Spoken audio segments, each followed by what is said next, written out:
I close my eyes and say goodnight. Play roulette with my life. Smiling with tears, I toss my knife. God, you know it feels so good, dancing with the angel of death.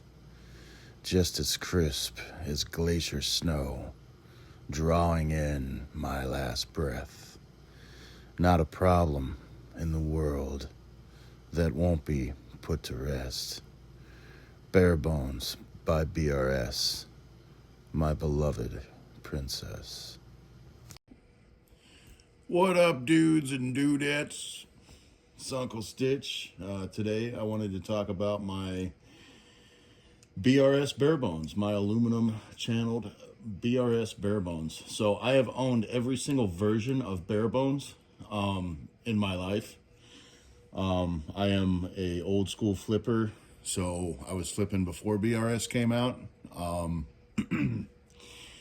My experience with I don't have them today, but my version 1 Barebones, I will say the handles were pretty slim. It was still one of the best flippers out there. When you compared it to some of the old garbage that we used to have to flip. But yep, so the version 2 had a very similar blade, except it had like a recurve to the spine. It was very sick looking. And then the aluminum channel Barebones, they brought the old school blade style back, but it's missing that dip right there at the tip. You guys are going to see this a lot in my flipping videos because this is one of my preferred knives to flip for lots of reasons. So coming at a price point of, if you go on brs.com, you're looking at $250. I think Blade HQ is up closer to the 300 mark, if I'm not mistaken. But anyway, and these are current pricing. This could change next year, who knows. So what I like about the knife is the blade is CPM 154. That steel is known for its corrosion resistance, its resistance to wear. CPM 154 is used in a lot of very high-end knives, so you're getting an amazing steel quality for a pretty low price point, in my opinion, for what you're getting. The aluminum handles, the channel aluminum handles, are made from 7075 aluminum. The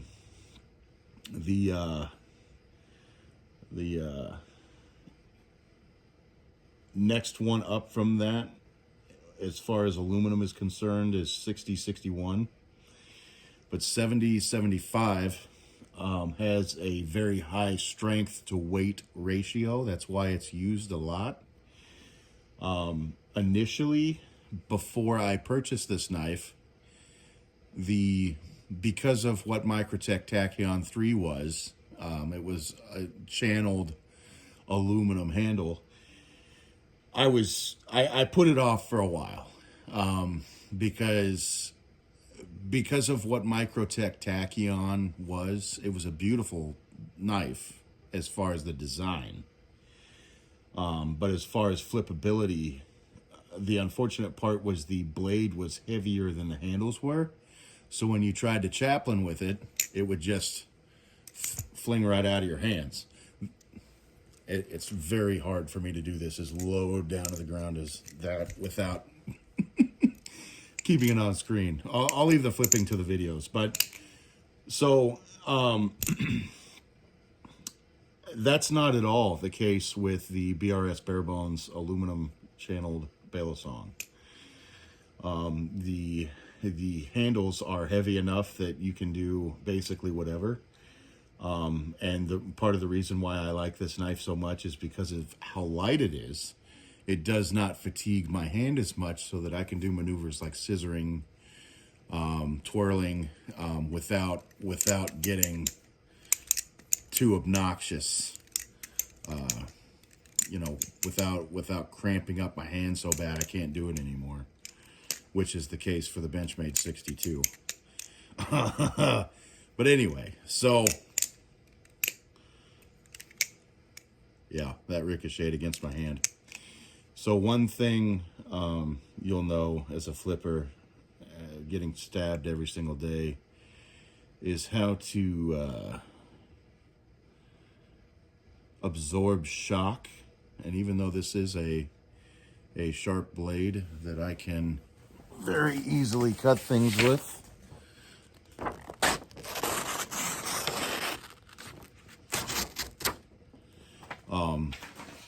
it still didn't cut my skin. And that's you'll see all these marks on my hands. That's because I've learned how to absorb shock. That doesn't save me every time, but it does prevent a lot of cuts from developing. So a part of this is why. Well, let's go ahead and upload a video of me proving that you can chaplain with this knife. All right, let's get this thing moving.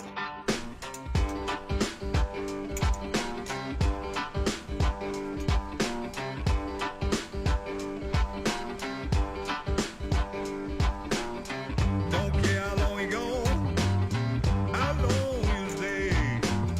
Hey, good time treatment, bring it home one day. But someday, baby, you ain't gonna trouble for me anymore. Goodbye, girl, baby. All right, so now that you guys have had an idea of who I am as a flipper, the other part of this is because of the blade choice. Where I live, it's very unfortunate living in Phoenix, Arizona, because you will never find grass to flip over. You either have to flip over pavement or you have to flip over rocks. No differentiating between the two. It's either one or the other.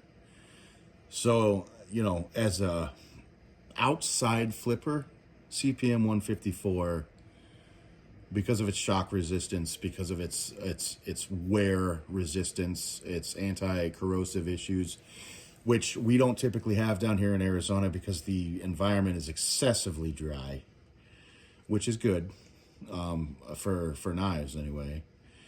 But that is what makes this a choice as far as an outside flipper. And I will tell you that I guarantee you that the designers of BRS, we're not planning on this knife being flipped over jagged ass Arizona rocks and fucking pavement. I assume that they probably thought, okay, well, you know, most people are going to flip this in the grass or over a bed or over a couch or, you know, somewhere soft and pillowy. This thing has been dropped so many times, I can't even tell you. And this is what impresses me about 75 aluminum is I do not have a whole lot of hope when it comes to aluminum because of the letdowns that I dealt with the Tachyon 3. Tachyon 3 was a beautiful knife. It was very pretty, but there were things that just sucked. Oh, and these are running off of a bushing system. I did want to mention that. But if you look closely, you will notice dings on this knife. And I know it's dirty. I know she's dirty. But there are dings. So the dings that you're seeing, and this thing gets dropped all the time. And 90% of the time that this thing gets dropped, there's not a scratch on it. Those tiny little dents that you're seeing, that comes from where I'm throwing like a fucking 20-foot aerial trying to catch it into a Van Gogh or an arm catch or something, or throwing a fucking hyper aerial. That's where those come from. And let me tell you, this thing has taken a beating. and still to this day, that's the handle play. Virtually no tap. you know, I am exceedingly impressed with this knife's capability. It's great for fanning. It's very, very well balanced, and the materials that you get in the knife are designed to be beaten, and that's what makes this exclusively one of my favorite flippers to flip. When you guys are looking at my Balisong reviews, it's coming from the perspective of a flipper and not a collector. This is coming from a guy that actively takes these out every single day and has done so for the last 18 years of his fucking shithole life. I'm just kidding. But, and consistently EDCs a Balisong almost every single day. With the exception of sometimes they'll take a Ferrum Forge to work. And I'm a plumber, so these do get used. I cut up a lot of fucking cardboard water heater boxes and toilet boxes and all kinds of shit. I mean, these things do get fucking used. But CPM 154, that blade, that edge retention is just, it's perfect. It's perfect for everything that I need it for.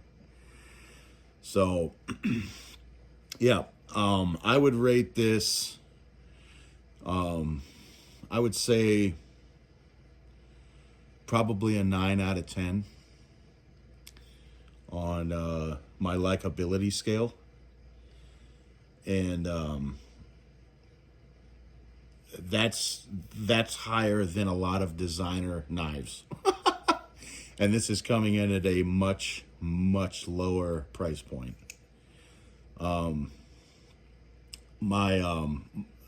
one gripe that I have kind of is, of all the unique blade designs that they have, I feel like they just didn't spend a whole lot of time engineering a really cool blade design for the Barebones. But it's called the Barebones for a reason. It's the Barebones. You know what I mean? It's not a piece of art. It's to be flipped. So, you know, I'm comparing this to like the Replicant. I'm comparing it to the Alpha Beast. You know, the Replicant having that signature scorpion tail, just iconic look to it.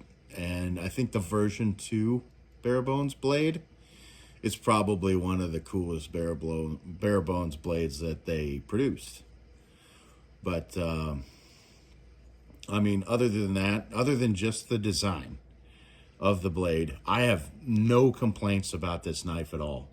I use it all the time. You're gonna see me upload a shit ton of videos of me flipping this knife. Not just in this video, but you know, when I'm doing tutorials on handle switching techniques and aerial techniques that I've developed over the years, when you see, most of those videos are going to be done with this knife. Because when I drop this on a rock, I know it's not going to snap in half. You know what I mean? And even when I do throw a 20-foot arrow, it barely gets scratched. There's barely even a dent in it. So I am more than thrilled with this knife. This knife, you know, I will do torture testing in the future, but this knife, it takes its existence is torture testing. Especially down here in Arizona. I mean, this thing gets fucking beat, and it is held up magnificently. I mean, there's like no play at all. That's really good. You know what I mean? So anyway, that's my review on the BRS Barebones. I fucking love it. If you don't go out and buy one, you're a fucking idiot. You're missing out big time. So I hate all of you, and I'm just kidding. But anyway, I don't have enough good things that I could conjure up at the moment, but I'm telling you that this knife is a steal for what you're getting. I'm very thrilled with it. So, all right, guys, y'all have a good night. Peace.